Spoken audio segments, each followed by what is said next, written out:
Assalamualaikum warahmatullahi wabarakatuh. Perkenalkan, nama saya Nandia Putri. Saya dari kelompok 6. Di sini saya akan mempresentasikan tentang fungsi dan pengelolaan teknik tes.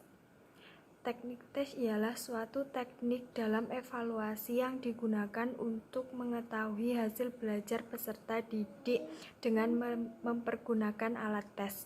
Fungsi teknik tes sebagai alat pengukur terhadap peserta didik dan sebagai alat pengukur keberhasilan program pengajaran.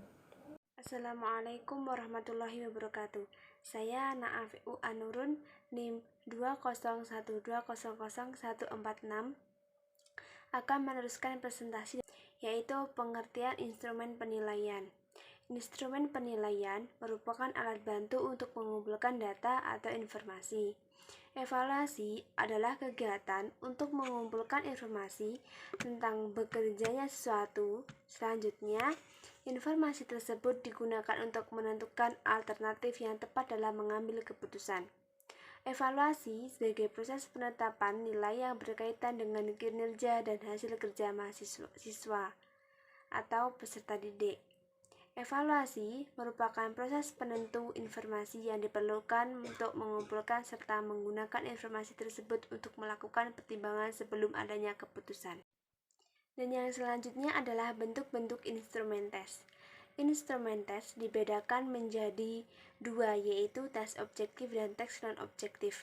Tes objektif merupakan teks yang tertulis yang menuntut siswa memilih jawaban yang telah disediakan atau memberikan jawaban singkat dan pemeriksaannya secara objektif terhadap semua murid. Tes objektif ini dibedakan menjadi beberapa, yang diantaranya adalah pilihan ganda.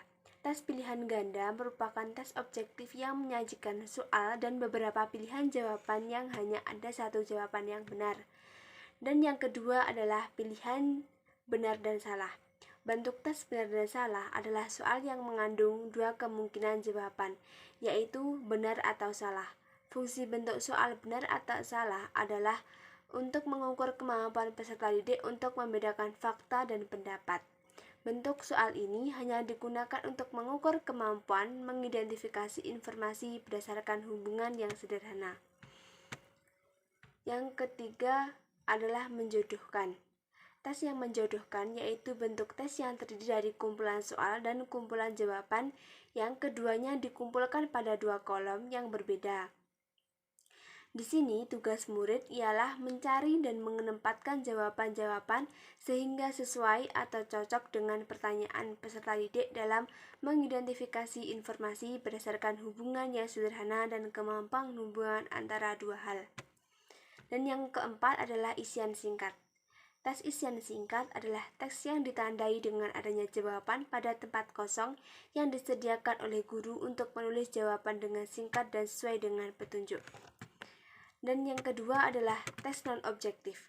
Tes non-objektif ini disebut teks uraian, yaitu teks pertanyaan yang membutuhkan jawaban dari peserta didik untuk menguraikan dan menyatakan jawaban dengan kata-kata mereka sendiri dan bentuk dengan teknik dan gaya yang berbeda dengan yang lainnya.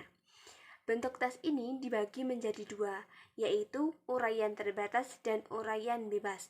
Uraian terbatas yaitu peserta didik diberikan kebebasan untuk menjawab soal yang ditanyakan, namun arah jawabannya dibatasi sehingga kebebasan tersebut menjadi terarah. Dan yang terakhir adalah uraian bebas. Peserta didik bebas dalam menjawab soal dengan cara sistematik sendiri, bebas mengungkapkan pendapat sesuai dengan kemampuannya. Namun, guru tetap harus memiliki acuan patokan dalam mengoreksi jawaban peserta didik. Dari instrumen penilaian, yang pertama berdasarkan sifatnya, yaitu tes verbal, tes lisan, tes tulis, dan tes non-verbal.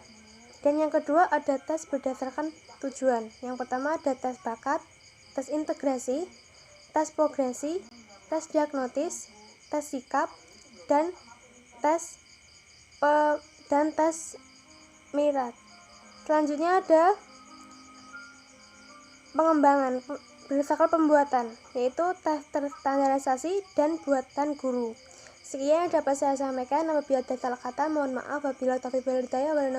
Wassalamualaikum warahmatullahi wabarakatuh.